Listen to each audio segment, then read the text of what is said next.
إن الحمد لله نحمده ونستعينه ونستغفره ونعوذ بالله من شرور أنفسنا ومن سيئات أعمالنا من يهده الله فلا مضل له ومن يضلله فلا هادي له وأشهد أن لا إله إلا الله وأشهد أن محمدا عبده ورسوله قال الله تبارك وتعالى وما أرسلناك إلا رحمة للعالمين عن أنس بن مالك رضي الله تعالى عنه قال قال رسول الله صلى الله عليه وسلم لا يؤمن أحدكم حتى أكون أحب إليه من والده وولده والناس أجمعين رواه الإمام الهمام البخاري في صحيحه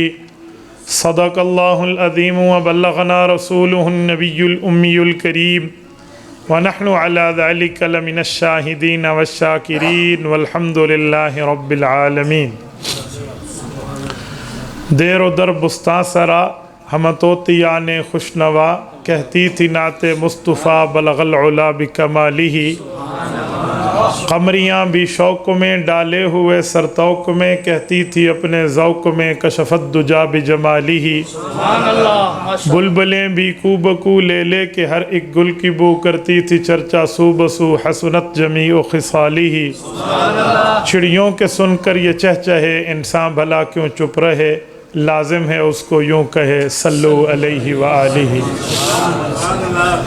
معزز ساتھیوں، آج 22 اکتوبر 2022 بروز ہفتہ ہے اور میں آپ کے یہاں جامع مسجد محمدی لکھوال ضلع چکوال میں الحمدللہ اس سے پہلے بھی حاضری ہو چکی ہے، بس اب گفتگو کی جگہ بدلی ہے، پہلے ہم محراب میں ہوتے تھے، اب آپ کے سامنے دیوار میں ہیں۔ اللہ تعالیٰ ان حضرات کو خوش و خرم رکھے، رب کریم حضرت صدیقی صاحب کو سلامت باکرامت رکھے۔ حضرت نے ایک محبت کی بات کی ہے تو چلو میں بھی بات کرتا جاؤں۔ آج صبح میں نے 2 سے 4 بار سوچا کہ میں پروگرام کینسل کر دوں۔ اس کی وجہ میری کوئی ذات کی بات نہیں تھی، میری پہلی اور باوفا اہلیہ جس کی وجہ سے اللہ نے مجھے 3 بیویاں عطا فرمائی ہیں، سبحان اللہ، جس کی وفا کی وجہ سے وہ میری پہلی بیوی ہسپتال میں ہے اور اسے خون کی بوتل لگی ہوئی تھی۔ بہرحال میں نے سفر کیا ہے، اللہ کی رضا تو ہے، لیکن صدیقی صاحب واقعی میرے چکوال کے پہلے میزبان ہیں اور شاہد عمر کو رب جزائے خیر عطا فرمائے، شاید اس کے چہرے پہ اس وقت داڑھی آ رہی تھی جب میں ان کے پاس آنے لگا ہوں۔ میرا بہت پرانا تعلق ہے، آج تو ماشاءاللہ ہمارا شاہد نہیں ہے، پروفیسر شاہد ہے۔ اللہ پاک نے ان کو فضیلت عطا فرمائی ہے، تو یہ 2 حیاؤں میں قید ہو کے آپ کے سامنے آج آ گیا ہوں۔ اور تیسری بھی ایک وجہ ہے کہ آج سے واقعی 4 ماہ پہلے یہ تاریخ ہماری طے ہوئی ہے، اسے موقع پہ یوں کینسل کرنا، لیکن میں نے اللہ کا نام لے کر سفر شروع کیا ہے۔ اللہ کا کرم میں آپ کے سامنے ادھر پہنچا ہوں، میری گھر والی ہسپتال سے فارغ ہو کے گھر پہنچ گئی۔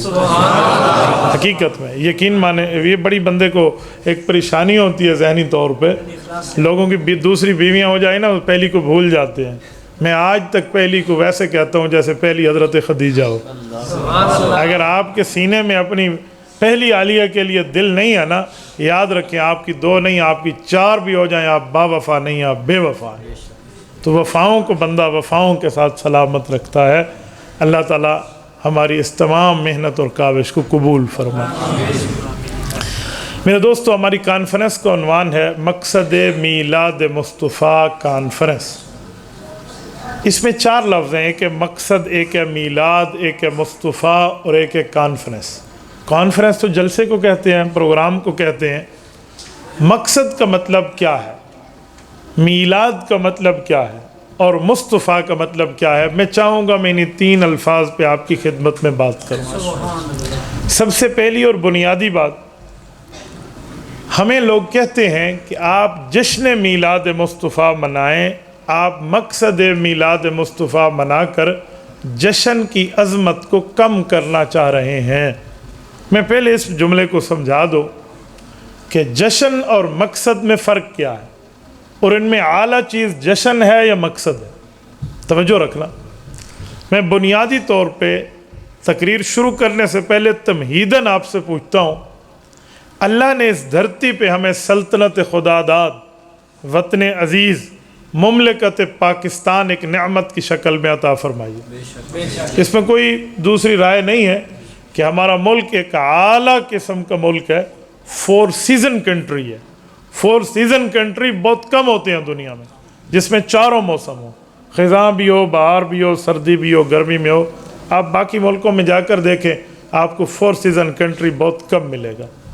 یہ بر صغیر میں کچھ ملک ہیں اور ان میں ملک پاکستان کا ایک نام ہے۔ تو اتنی بڑی سلطنت جو جغرافیائی لحاظ سے، مذہبی لحاظ سے، ہر لحاظ سے فروتر ہے، یہ بات تسلیم ہے کہ اسلام عرب میں اترا، پڑھا مصر نے ہے اس قرآن کو، لیکن جس طرح پاکستان و ہندوستان کے علماء نے سمجھا ہے شاید کسی نے سمجھا۔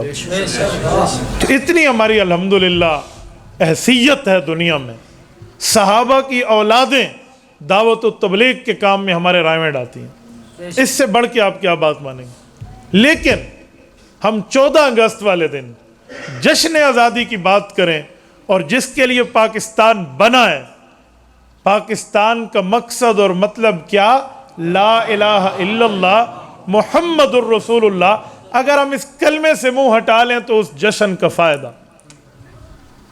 یہ تو وہی حال ہے، ہم نے موٹر سائیکل سے سیلنسر نکالنا تو سیکھ لیا ہے کہ زور زور سے ہم وہاں پر ریس دیں اور واہ واہ واہ واہ منہ پہ جھنڈیاں بنا کے زندہ باد پاکستان، تو لوگ دیوانہ تو کہیں گے، پاگل تو کہیں گے، بے وقوف اور اسٹوپڈ مین تو کہیں گے، عقل مند شہری نہیں کہیں گے، وہ کہیں گے یہ سنجیدہ شہری نہیں ہے، اس نے مقصد پاکستان کے حصول کو بھلا دیا، موٹر سائیکل کے سیلنسر کو نکال کے یہ گھومتا پھر رہا ہے اور آوازیں کر رہا ہے، جیسے آج کل ہمارے کچھ نوجوان یا بازاروں میں یہی کام کرتے ہیں۔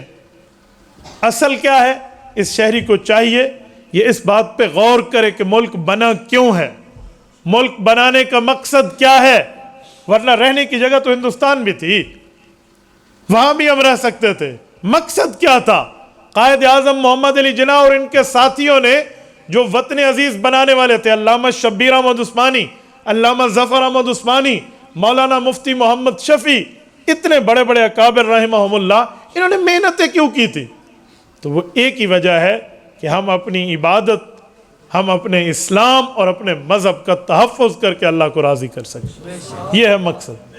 آج ہمارے ہاں بھی یہی ہے، سرور کائنات صلی اللہ علیہ وسلم سے بڑھ کے اس دھرتی پہ کوئی فرد نہیں آیا، جس کو حسان ابن ثابت رضی اللہ عنہ نے فرمایا، عجزت النساء ان یلدن مثل نبینا، کہ عورتوں کے پیٹ بانجھ ہو گئے ہیں، ہمارے نبی جیسا بیٹا جن کے دکھائیں۔ اتنی بڑی شخصیت، ہم نے ان کے آنے پر، میلاد ان کے آنے کا نام ہے، پیدائش کا نام ہے، جشن جشن جشن کر کر کے حضور کے مقصد کو بھلا دیا۔ اور اس کی پہلی مثال ابھی صدیقی سے فرما رہے تھے، وہ جو بچہ توبہ طیب ہو کر ادھر آیا، وہ کیا کہہ رہا ہے کہ آپ محفل میلاد مصطفیٰ تو کر رہے ہو اور عصر کی نماز تو آپ نے نہیں پڑھی۔ یہ پہلا اس کا نتیجہ غیر سرکاری طور پہ، غیر حتمی طور پہ ہمیں موصول ہو گیا ہے۔ اندازہ لگا ہوا یہ حال ہے ہمارا۔ بھئی رسالت مآب علیہ الصلوۃ والسلام دنیا میں آئے ہیں، آنے کا مقصد تو بتائیں، مقصد کوئی نہیں ہے، جشن کی بات کرتے ہو۔ اچھا میں ایک جملہ کہتا ہوں، آپ جشن مناتے، اے کاش آپ مقصد بھی اپناتے، لیکن آج مقصد اپنانے کی تو بات ہی نہیں ہے، معلومات ہی نہیں ہے۔ اچھا اس کی مثال پھر اس طرح ہے، جیسے آج کل ہمارے ہاں گھروں میں مہمان آتے ہیں، مہمان کے آنے پہ 2 قسم کے معاملات ہوتے ہیں، ایک بڑوں کی سوچ ہوتی ہے، ایک بچوں کی سوچ ہوتی ہے۔ چھوٹے بچے ہیں نا، ایک وہ بھی سوچتے ہیں مہمان آ رہا ہے، اور جو بڑے ہیں وہ بھی سوچتے ہیں مہمان آ رہا ہے۔ مثلاً کوئی اللہ والا اگر آپ کے گھر آ رہا ہو تو سارے بڑے مرد اور خواتین کیا سوچتے ہیں کہ یار اللہ والا آئے گا، اس سے برکت لیں گے، کوئی مسئلہ پوچھیں گے، کوئی دین کی بات سمجھیں گے، کوئی قرآن اور حدیث کی بات سنائے گا، دنیا میں بہتر بنے گی، آخرت بہتر بنے گی۔ اور بچے کیا سوچتے ہیں؟ آج مہمان آ رہا ہے، بہترین کھانا پکے گا، زبردست قسم کا قورمہ ہوگا، ایسے مثالیں چمچے کڑچے ہوں گے، حلوہ پکے گا، اس پر کشمش ڈلی ہوئی ہوگی، اس میں بادام، اخروٹ، اورلم پرلم سب کچھ ہوگا، اس میں سارے لوازمات. تو بچہ جشن مناتا ہے، وہ کہتا ہے جی واہ واہ واہ واہ مہمان آ گئے. اسے کوئی اتا پتہ نہیں ہے کیوں آیا، کس وجہ سے آیا، اسے کوئی نہیں پتا. اور جو بڑا ہے نا، وہ جشن کیا منائے گا؟ وہ تو مقصد پہ نظر رکھ کے بیٹھا ہوتا ہے کہ بھائی مہمان کی برکت لینی ہے، مہمان سے کوئی نصیحت حاصل کرنی ہے، کوئی دین کی بات پوچھنی ہے. آج ہمارا حال بھی یہی ہے، ہم چھوٹوں کی خوشی والی بات کر رہے ہیں. حضور آ گئے ہیں جی چیزیں پکا لو، حضور آ گئے ہیں جی جشن منا لو، آقا آئے ہیں تے سج گئے نے گلیاں تے بازار. تو خدا کے بندے، حق تھا آقا آئے ہیں، تیرا دل اور تیرا دماغ سج جاتا، تیرا ایمان سج جاتا، تیرے اعمال سج جاتے. بڑوں والی خوشی تو لاتا، بڑوں والی خوشی نہیں ہے، بچوں والی خوشی ہے، چھوٹوں والی خوشی ہے. پکانے کے اوپر مینیو چیک ہو رہا ہے، بھی یہ پکائیں اور یہ نہ پکائیں، یہ پکائیں اور یہ نہ پکائیں. بھائی اس لیے میں کہتا ہوں مقصد میلاد کی بات کر، جشن میلاد تو بچوں والا کام ہے. کچھ تو بندہ سمجھے. اب تو آپ بڑے ہو گئے ہیں، بچے تو نہیں رہے. وہ امام سعدی شیرازی رحمہ اللہ 1000 سال پہلے کے آدمی ہیں. امام سعدی بہت بڑا آدمی ہے. وہ کہتے ہیں 40 سال عمر عزیزت گزشت، مزاج تو از حال طفلی نگشت. وہ 40 سال تو نے عمر گزار لی، لیکن بچے کا بچہ ہے، ابھی تیری عمر میں کوئی سنجیدگی آئی نہیں ہے. میں کہتا ہوں سعدی شیرازی نے تو ہولا ہاتھ رکھا تھا کہ تو بچہ ہے. مجھے امام سعدی اجازت دیتے تو میں عرض کرتا کہ حضرت انہیں کہو بچہ نہیں ہے، بچہ کھچا ہے بیچارہ، جس کا عقل ہی کوئی نہیں ہے. بچہ ہونا تو پھر بھی کوئی چیز ہوتی ہے، یعنی یہ عالم ہو. اچھا دوسری بات، ایک بات تو یہ، دوسرا مقصد رسالت مآب علیہ الصلوۃ والسلام کا اگر ہم سمجھیں گے، مقصد میلاد، تو خدا کی قسم کھا کے کہتا ہوں سب سے پہلے دین اسلام ہماری زندگیوں سے شروع ہوگا اگر مقصد کو سمجھیں. یہ میں نے تمہید دی ہے، اب میں بات کرنے لگا. مقصد میلاد مصطفیٰ، پہلے آئے مصطفیٰ پر، پھر میں میلاد پہ بات کروں گا، پھر مقصد پر. مصطفیٰ، اصطفاء یصطفی، اس کا معنی ہوتا ہے سلیکشن کرنا، چن لینا. صاد کے ساتھ اصطفاء، سین کے ساتھ نہیں. ویسے آج کل استفاء کا زمانہ چل رہا ہے، سین والا استفاء نہیں، صاد والا اصطفاء. اس کا معنی ہوتا ہے چن لینا. تو مصطفیٰ جس کو اللہ تعالیٰ نے چن لیا ہے. اللہ نے کیسے چنا ہے؟ حدیث پاک ذکر کرنے لگا ہوں، توجہ رکھنا. رسالت مآب علیہ الصلوۃ والسلام کی حدیث مستدرک حاکم میں ہے، جلد نمبر 3 کتاب تواریخ انبیاء میں. حضرت رسول اللہ کی حدیث حضرت عرباض ابن ساریہ رضی اللہ تعالیٰ نقل فرماتے ہیں. آقا نامدار نے فرمایا ان اللہ اختارنی واختار علی اصحابی، فرمایا رب نے مجھے نبیوں کی سرداری کے لیے اور میرے صحابہ کو تمام امت کی سرداری کے لیے چن لیا. تو آقا نے تو اپنے چنیدہ ہونے کی بات خود فرمائی ہے کہ مجھے اللہ تعالیٰ نے چنا ہے، اللہ تعالیٰ نے مجھے منتخب کیا. اچھا رب نے جو منتخب کیا ہے اس میں جو درجے اور رتبے آقا نامدار کے ہیں، وہ ان درجوں اور رتبوں میں اس کائنات میں رسول اللہ کا کوئی ثانی نہیں ہے. آپ کہیں گے کیسے؟ توجہ رکھنا. کسی نبی کے بارے میں اس کی آمد سے پہلے دنیا کو تفصیل معلوم ہو چکی ہو کہ وہ کون ہے، کیوں آئے گا، کیسے آئے گا، کیا کرے گا. یہ 1,24,000 کم و بیش انبیاء میں 1,23,999 پیغمبر ایک طرف ہیں، سرور کائنات کا رتبہ ایک طرف ہے. آپ کہیں گے کیسے؟ یعنی کوئی بندہ دنیا میں آئے، آنے سے پہلے تو ہم اسے نہیں جانتے. میں مثال دے رہا ہوں. حضرت صدیقی صاحب کو رب کریم اولاد میں بیٹا عطا فرمائے. ابھی بیٹا پیدا نہیں ہے، نہ صدیقی صاحب جانتے ہیں بیٹا ہے، نہ ہم جانتے ہیں، نہ آپ جانتے ہیں. جب بیٹا پیدا ہوگا ہم کہیں گے مولانا کا بیٹا ہے، ماشاءاللہ ایک اللہ والے کی اولاد ہے، اللہ اسے نیک بنا. ایسا ہے یا نہیں؟ لیکن صدیقی صاحب کا بیٹا پیدا ہونے کے بعد دنیا واقف ہو رہی ہے. کیا حضور پاک کا معاملہ بھی ایسا ہے کہ حضور پاک دنیا میں آئے، آنے کے بعد پہچانا یہ خاتم النبیین ہے، آنے کے بعد جانا یہ محمد الرسول اللہ ہے، آنے کے بعد پہچانا یہ ان کا اتنا رتبہ ہے؟ جی نہیں. آقا نامدار آئے نہیں تھے، آنے سے پہلے دنیا حضور سے واقف ہو چکی تھی. یہ اتنا لینتھی ٹاپک، اتنا طویل عنوان ہے. اگر میں اس پر رسالت میں آپ کے دلائل شروع کروں نا، یقین مانے سارا وقت اس پہ گزر جائے. کائنات بنی ہے، کائنات حضور کو جانتی ہے. کائنات سجی ہے، کائنات حضور کو جانتی ہے. اور کائنات میں مجمع رچا اور بسا ہے، کائنات حضور سے واقف ہے۔ جب سب کچھ سج گیا پھر مہمان خصوصی کے طور پہ محمد مصطفیٰ آئے۔ میں اس پر چلو چند واقعات عرض کرتا ہوں، توجہ رکھنا۔ مثلا سب سے پہلے جب یہ کائنات بنائی گئی ہے تو کائنات کے پہلے انسان کا نام ہے حضرت آدم علیہ السلام، اور وہ اس دھرتی کے وہ انسان ہیں جن کی ولدیت بھی کوئی نہیں، کوئی سلسلہ ولدیت نہیں ہے آگے ان کے معاملات میں، بس حضرت اللہ نے ان کو پیدا کیا، حضرت آدم پہلے انسان ہے اس دھرتی کی، وہ کسی کی اولاد بھی نہیں ہے۔ ٹھیک ہو گیا، اس پہلے شخص کو بھی رسالت مآب کا رب نے تعارف کروایا، پہلے شخص کو بھی۔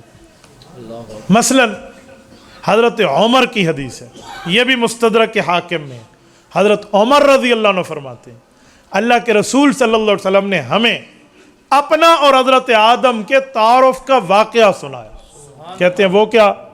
ایک تفصیلی واقعہ، میں صرف ایک حدیث نقل کرنے لگا ہوں، جھلکی دیتے ہوئے ایک جملہ کہتا ہوں تاکہ آپ اگلی بات میری سمجھ پائیں۔ آپ نے تفصیل سنی، حضرت آدم کو رب نے پیدا فرمایا، فرمایا درخت کے قریب نہ جانا، حضرت آدم سے بھول ہوئی، درخت کے قریب گئے، اما حوا حضرت آدم کو رب نے زمین پہ بھیجا، سنی ہوئی ہے نا تفصیل۔ جب زمین پر آئے ہیں، اس بارے میں اسرائیلی روایات ہے کہ 300 سال تک دعائیں مانگی ہیں۔ کتنی دعائیں مانگی ہیں؟ قرآن کریم کہتا ہے فَتَلَقَّى آدَمُ مِن رَبِّهِ کَلِمَاتٍ، کلمتن نہیں، کلمات پرولر جمع کا صیغہ ہے، کئی دعائیں مانگی ہیں۔ کچھ دعائیں قرآن میں ہیں، کچھ دعائیں فرمان میں ہیں۔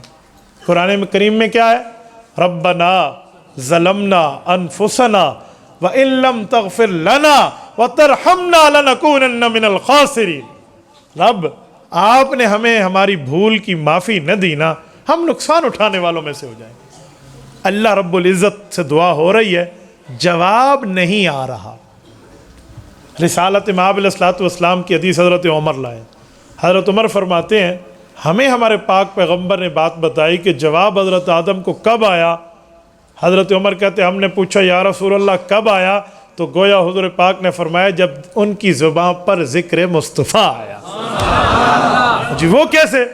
کہ دعا مانگتے مانگتے ایک دن یوں دعا کے الفاظ پڑھ دیے، اللہم انی اسألک بحق محمد ان تغفر لی، مولا مجھے محمد مصطفیٰ صلی اللہ علیہ وسلم کے وسیلے سے میری بھول کی معافی دے دے۔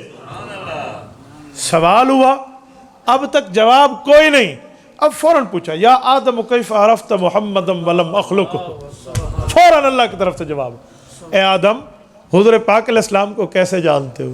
ابھی تو میں نے اسے پیدا کر کے دنیا میں نہیں بھیجا۔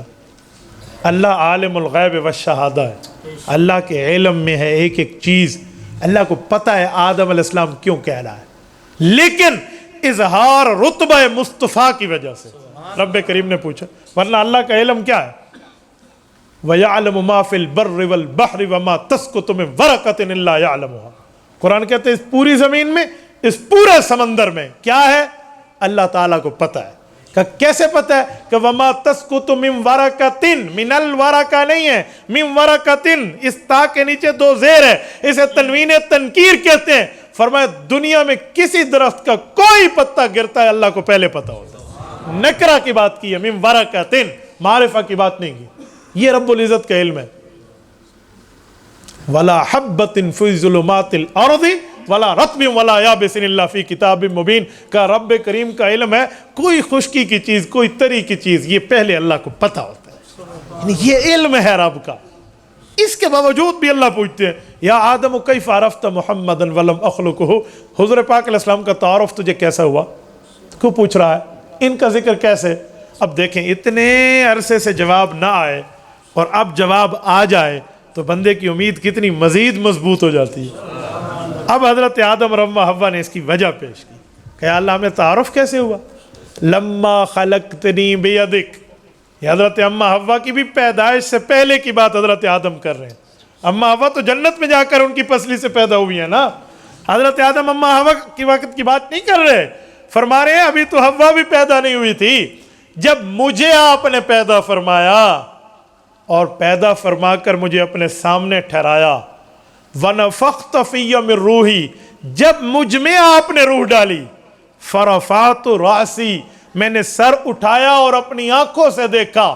فَرَأَيْتُ عَلَىٰ قَوَائِمِ الْعَرْشِ مَكْتُوبًا، آپ کے عرش پہ عبارت لکھی ہوئی تھی، لا الہ الا اللہ محمد الرسول اللہ. یہ جو حدیث پاک ہے یہ کیا بتا رہی ہے کہ حضور پاک کا تعارف کب سے ہے، حضور کی جان اور پہچان کب سے ہے؟ فرمایا جب روح آئی فوراً دیکھا. ابھی تو جنت گیا نہیں، ابھی تو جا کر بیوی کی پیدائش ہوئی نہیں، ابھی تو اس دھرتی پہ دوسرا کوئی انسان پیدا ہوا نہیں.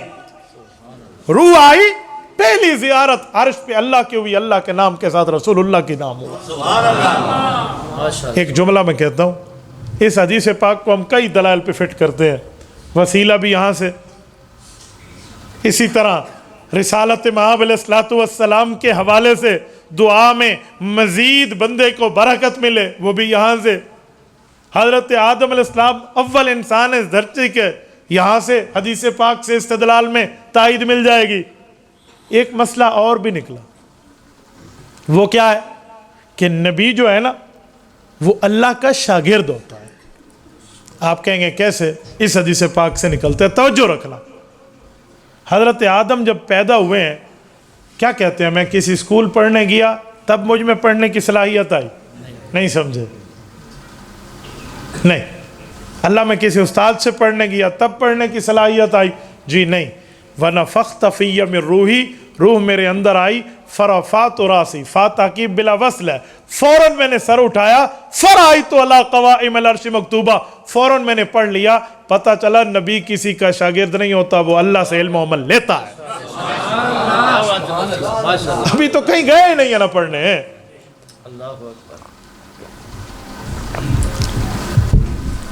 ایک عصمت انبیاء، یہ پانچواں نظریہ بھی یہاں سے ثابت، اور جس کے لیے میں نے بات چلائی ہے وہ کیا ہے کہ دنیا میں بچہ آتا ہے تو پہچانا جاتا ہے، پہلے نہیں. رسول اللہ ایسے نہیں ہیں، آئے تو پہچانے جائیں. کائنات بنی اور سجی ہے تو رسالت میں آپ کا تعارف ہوا ہے. یہ پہلے انسان کو تعارف ہو گیا. اچھا، رب کریم نے کیا جواب دیا؟ فرمایا یا آدم غفرت لک، اے آدم میں نے تیری بھول کی تجھے معافی دے دی. ولولا محمد لما خلقتک، لیکن یہ بات یاد رکھنا اگر یہی نام نامی اس میں گرامی والی شخصیت نہ ہوتی میں تمہیں بھی پیدا نہ کرتا. یہ حدیث پاک کیا بتا رہی ہے کہ رسول اللہ وجہ تخلیق کائنات ہے. میں ایک بات عرض کرنے لگا ہوں، جب ہم یہ حدیث پاک پیش کرتے ہیں نا، ہمارے کچھ ساتھیوں کو حدیث پر اشکال کرنے کا کوئی شوق چڑھا ہوا ہے. فوراً آپ کے سامنے اشکال کرتے ہوئے کہیں گے صدیقی صاحب، اے مفتی صاحب نے ڈنڈی ماری ہے، اتنے قرآن بیان نہیں کیتا، حدیث بیان کی تھی. اچھا آپ فرما دیں قرآن پاک کہاں بیان کریں؟ کہتے 27ویں پارے کے دوسرے صفحے پہ ہے وَمَا خَلَقْتُ الْجِنَّ وَالْإِنسَ إِلَّا لِيَعْبُدُونَ، کہ کائنات تو عبادت خدا کی وجہ سے پیدا ہوئی ہے، ہم نے جن اور انسانوں کو عبادت کے لیے پیدا کیا. تو کہا قرآن تو کہتا ہے عبادت کے لیے کائنات پیدا ہوئی، اور آپ لوگ حدیث سناتے ہیں مصطفیٰ صلی اللہ علیہ وسلم کے لیے کائنات پیدا ہوئی. اب ہم قرآن مانیں گے، حدیث چھوڑ دیں گے. یہ بات یاد رکھیں، یہ بہت بڑا فتنہ ہے کہ جو ہمیں یہ بات سمجھائے کہ قرآن اور حدیث ایک دوسرے کے خلاف ہوتے ہیں. ایسا کچھ بھی نہیں ہے. کوئی آیت قرآنی، کوئی حکم فرمانی کے مخالف نہیں ہے. جو قرآن ہے وہی رسول اللہ کا فرمان ہے، اس سے ایک دوسرے کے خلاف نہیں. ہاں کسی کو خلاف نظر آتا ہے تو اس سوال کا جواب ڈھونڈ لے، یا خلاف نظر آتا ہے تو اپنی نظر کا علاج کروا لے. بعض اوقات خلاف نظر آئے نا تو نظر کا بھی علاج، نظر کا بھی تو دھوکہ ہے نا. ہمارے یہاں ایک عبد المجید تھا، ویسے نام سمجھانا ہوں باقیہ کسی اور کے پھر ان تک پہنچ جاتا ہے، نہیں صرف میں نام کوڈ نام رکھ رہا ہوں، دنیا میں لوگوں تک تو خبر چلی جاتی ہے. مثلا ایک عبد المجید صاحب تھے، ان کو ایک شوق چڑھا کہ مجھے اینک لگانی چاہیے. اینک ان کی دید کمزور نہیں تھی. انہوں نے معلومات لیں کہ بھئی کس ڈاکٹر سے آنکھیں چیک کراؤں، تو بتایا فلاں ڈاکٹر بڑا قابل ہے، مثلا یہ عبد المجید ہے اور وہ کوئی عبداللہ ہے، تو وہ عبداللہ کے پاس چلے گئے، ادھر گئے نا آنکھیں چیک کرنے کے لیے، اس کو دیکھا تو انہیں یاد آ گیا عبد المجید صاحب کو کہ یہ تو میرا کلاس فیلو ہے یار، ہم تو اکٹھے پڑھے تھے، میں اسکول چھوڑ کے کوئی اور نالائق بھانڈا بن گیا تھا اور یہ تو ماشاءاللہ ڈاکٹر بن گئے۔ تو اس نے دیکھا عبداللہ تو وہاں کے جی ہاں میں، تو یاری لگ گئی۔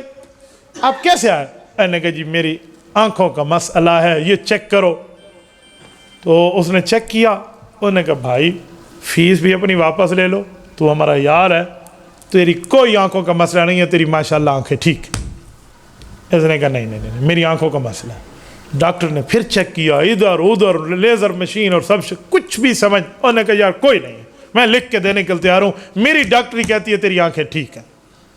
یہ کہنے لگا اچھا یار مجھے ایک اینک لگا دے۔ اس نے کہا کیسے لگا دوں؟ کیوں؟ انہوں نے کہا یار مجھے شوق ہے دور والی چیز مجھے قریب نظر آئے، وہ مجھے اینک لگا دے۔ اب دوست سے ایک دوسرے کی مانی، اس نے انہیں اینک کوئی تجویز کر کے دے دی، اتھو دی چیز انہوں اتھے نظر آئے۔ اب یہ اینک لگا کے اگلے دن گلی میں جا رہا ہے، جاتے جاتے اس کے سامنے نالی آ گئی، اور نالی تھی ادھر اور اس کو نظر آئی، سمجھ رہے ہیں نا، نالی ادھر تھی، اس کو نظر آئی ادھر، اور اس نے سنبھال کے اپنا پاؤں جو ادھر رکھا تو دے مار 4.5 اس کے اندر، تو نالی سوما خراب ہو گیا بندہ، اور کہنے لگا عبداللہ ڈاکٹر بڑا بند ہے، اینک لاوانی کو نہیں آتی، کہ عبداللہ ڈاکٹر بنا ہوا ہے اسے اینک لگانی بھی نہیں آتی۔ غلطی عبداللہ کی نہیں تھی، غلطی ڈاکٹر کی نہیں تھی، اس کی نظر کا قصور تھا۔ اس نے اپنی نظر پہ آنکھیں کیوں رکھی ہیں، یہ اینک کیوں رکھی ہے، نہ رکھتا۔ ہمارا حال بھی آج کل یہی ہے، مسئلہ قرآن اور حدیث کا اتفاقی ہوتا ہے، خواہ مخواہ سے شیطان کوئی راہ کی پٹی دکھائے بھئی یہ حدیث اس قرآن کی آیت کے خلاف ہے لہٰذا قرآن میں لے لیں اور حدیث چھوڑ دیں، ایسا کچھ بھی نہیں ہے۔ ہاں جواب تلاش کریں۔ سوال ہے کہ قرآن کریم میں ہے کائنات بنی ہے، اللہ تعالیٰ فرماتے ہیں عبادت خدا کے لیے میں نے کائنات بنائی ہے، اور حدیث پاک کہتی ہے کائنات بنی ہے اس کی وجہ آمد مصطفیٰ ہے، تو عبادت خدا وجہ ہے یا آمد مصطفیٰ وجہ ہے؟ ہم نے کہا سنو یہ دونوں باتیں ٹھیک ہیں۔ کیوں؟ جب کوئی چیز معرض وجود میں آتی ہے اس کا ایک سبب ہوتا ہے، اس کی ایک وجہ ہوتی ہے، سبب اور ہوتا ہے وجہ اور ہوتی ہے۔ میں آپ کے سامنے بیٹھا ہوں، کوئی پوچھے آپ لکھوال چکوال میں کیوں آئے، میں کہوں مولانا صدیقی کی دعوت پر آیا ہوں۔ آپ باہر جائیں، کوئی آپ سے پوچھے مفتی عبدالواحد قریشی کیوں آیا، آپ کہیں گے تقریر کرنے کے لیے آیا۔ ایک بندہ کہے بھائی یہ دو باتیں کیسی ہو گئی، مولوی صاحب سے پوچھا، انہوں نے کہا جن نے دعوت دی ہے، لوگوں سے پوچھا، انہوں نے کہا نہیں تقریر کے لیے آیا ہے، وجہ کیا ہے؟ جو عقل مند ہوگا وہ کہے گا بھائی یہ دونوں باتیں ایک دوسرے کے اپوزٹ نہیں ہیں، مخالف نہیں ہیں، خلاف نہیں ہیں، دونوں باتیں سچی ہیں۔ آنے کا سبب، آنے کی وجہ الگ الگ ہے۔ آنے کی وجہ مولانا کا، آنے کا سبب مولانا کی دعوت دینا ہے، یہاں آنے کی وجہ لوگوں کو بیان کرنا ہے، وجہ اور ہوتی ہے، سبب اور ہوتا ہے۔ تو میں نے کہا اس کائنات بننے کا سبب مصطفیٰ کی ذات ہے، اس کائنات بننے کی وجہ اللہ کی عبادت ہے، عبادت خدا بھی ٹھیک ہے، آمد مصطفیٰ بھی ٹھیک ہے، اس پر کوئی اشکال نہیں ہو سکتا۔ لہٰذا آیت بھی ٹھیک ہے، حدیث پاک بھی ٹھیک ہے۔ میں بات کر رہا تھا رسالت مآب آئے نہیں تھے، آنے سے پہلے دنیا ان کے تعارف کو جانتی تھی۔ دوسری بات، حضرت نوح علیہ السلام کا ایک نام گزرا ہے قرآن کریم میں، سورۃ نوح موجود ہے، 2 رکوع کی سورۃ نوح ہے، اس میں حضرت نوح علیہ السلام کی قوم کا ذکر ہے کہ انی دعوت قومی لیلا و نہارا، رب کریم میں نے تو ان کو دن نہ دیکھا رات نہ دیکھی، انہیں دعوت دی لیکن انہیں نہیں مانا، 950 سال دعوت دی۔ قرآن کہتا ہے فَلَبِثَ فِيهِمْ أَلْفَ سَنَةٍ إِلَّا 50 عَامًا، 950 سال نہ مانے، آخر عذاب آیا، امت ڈوب گئی، نبی اور نبی کے ماننے والے بچ گئے۔ لیکن میں جو جملہ آمد مصطفیٰ پہ سنانے لگا ہوں اب توجہ رکھنا۔ اسی اثناء میں ایک خاتون آئی جو حضرت نوح علیہ السلام کوئی تابع دار تھی، حضرت نوح کے پاس آ کے کہتی ہے اے نبی اللہ میری اولاد کے لیے دعا کریں، وہ بچپن میں فوت ہو جاتے ہیں۔ حضرت نوح علیہ السلام نے ہاتھ بلند کیا، اس کے لیے دعا کی اور پوچھا مائی صاحبہ کتنی کتنی عمر میں تیرے بچے فوت ہو جاتے ہیں؟ وہ کہنے لگی یہی 250 سال اور 300 سال، بس اتنی ہی عمر میں دنیا سے چلے جاتے ہیں۔ وہ سچ ہی کہہ رہی تھی، 950 سال جو بڑی بڑی عمر ہوتی۔ تو حضرت نوح علیہ السلام نے فرمایا اے بڑھیا، ایک امت ایسی بھی آخری نبی کی آئے گی جس کی اوسط عمر 60 سے لے کر 90 کے درمیان۔ اچھا، انہوں نے کہا ایسے بھی آئیں گے؟ کہا جی ہاں۔ کہا پھر تو وہ اس دھرتی پہ کوئی مکان بھی نہیں بنائیں گے کہ تھوڑے وقت کے لیے آئیں گے، کہ میرے چھوٹا چھوٹا بچہ بھی تو 2.5 سال کی عمر پہ فوت ہوا ہے اور وہ کل 90 سال کے لیے آئیں گے۔ انہوں نے فرمایا سب سے زیادہ مکان انہوں نے ہی بنانے ہیں۔ وہ عورت کہنے لگی کہ اگر یہ عمر مجھے ملے نا تو میں ایک سجدے میں گزار دوں۔ اور سنو جو میں سمجھانے لگا ہوں، اس پوری بات میں واقعہ اپنی جگہ، لیکن رسالت مآب ابھی دنیا میں نہیں آئے، آنے سے پہلے تذکرہ مصطفیٰ ہو رہا، یعنی کتنا پہلے رسول اللہ کے آمد کے استقبال ہے۔ اگر تھوڑا اس سے بھی آگے آئے، قرآن کریم کہتا ہے وَإِذِ ابْتَلَىٰ إِبْرَاهِيمَ رَبُّهُ بِكَلِمَاتٍ، حضرت ابراہیم علیہ السلام کو رب کریم نے بڑے بڑے امتحانات سے گزارا۔ کیا امتحانات؟ مال مہمانوں پر قربان کر دیا، ہجرت قبول کر کی، اپنے گھر کو چھوڑ دیا۔ اس کے بعد فرمایا کہ اس وقت بیوی اور بچے کو جا کر بواد غیر ذی زر، اس جگہ جہاں کچھ اگتا بھی نہیں ہے، اس مکہ کی بستی میں چھوڑا اور ان سے بات بھی نہیں کرنی۔ کوئی پڑوس میں بستی نہیں تھی۔ ابراہیم علیہ السلام فلسطین سے چلے تھے اور مکہ آئے ہیں۔ گوگل میپ میں ذرا سرچ دیکھیں فلسطین اور مکہ مکرمہ کا فاصلہ کتنا ہے۔ چوتھا امتحان، اب جب بچہ فلما بلغ معہ السعی، اتنا ہوا کہ باپ کے ساتھ بغیر انگلی پکڑے چل سکتا ہے، فرمایا اب اس کو ذبح کرو۔ یہ تو رب کا کرم نا، وفدیناہ بذبح عظیم، اللہ نے بچا لی اور دمبا دے دیا۔ ابراہیم علیہ السلام تو کامیاب ہوئے امتحان میں، کتنے بڑے بڑے امتحان تھے۔ یہ سارے امتحان کر کے پوچھا اے ابراہیم کیا چاہیے؟ حضرت ابراہیم نے کیا مانگا؟ قرآن کریم کیا کہتا ہے؟ پہلا پارہ کیا کہتا ہے؟ ربنا وابعث فیہم رسولا منہم یتلو علیہم آیاتک ویعلمہم الکتاب والحکمہ، رب کریم میری نسل سے اپنے خزانے میں وہ ہیرا عطا فرما دے جو کل کائنات میں ایک ہے۔ ابراہیم علیہ السلام نے مانگا نا حضرت رسول اللہ کو۔ یہ نہیں کہا جا سکتا کہ ابھی مصطفیٰ کی آمد نہیں ہے، استقبال اور چرچے پہلے ہو رہے ہیں۔ حضرت ابراہیم علیہ السلام، آپ تشریف لائیے تھوڑا آگے۔ ان کی 2 اولادیں مشہور ہیں، 2 بیویاں ہیں سارہ اور ہاجرہ، 2 بیٹے ہیں، ایک اسحاق اور ایک ابراہیم، ایک اسحاق اور ایک اسماعیل علیہم السلام۔ حضرت اسحاق کی نسل میں لڑیاں ہیں، پوری انبیاء کی لسٹ ہے۔ یہ جو حضرت یوسف علیہ السلام ہے نا، یہ نبی کے بیٹے بھی ہیں، نبی کے پوتے بھی ہیں اور نبی کے پڑپوتے بھی ہیں، خود بھی نبی ہیں۔ یوسف بن یعقوب بن اسحاق بن ابراہیم علیہ السلام، تو سلسلہ یہاں تو ایک ایک خاتون کسی نبی کی بیٹی ہے، کسی کی بیوی ہے، کسی کی بہن ہے اور کسی کی ماں ہے۔ حضرت لیہ کے بارے میں آتا ہے کہ حضرت نوح علیہ السلام حضرت یعقوب کی بیٹی ہیں، حضرت یوسف علیہ السلام کی بہن ہیں، اور حضرت ذوالکفل کی اماں اور حضرت ایوب کی بیوی ہیں۔ یعنی یہاں تو یہ سلسلہ ہے۔